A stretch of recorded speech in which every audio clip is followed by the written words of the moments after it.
जिसकी वजह से आप माजूर हुए, वो शख्स यकीनन याद होगा।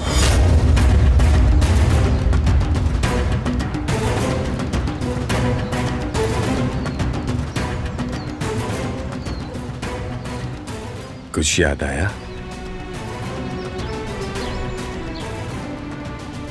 आएगा, याद आएगा। काश कि तुम्हें याद आ जाता, मगर चलो ठीक है।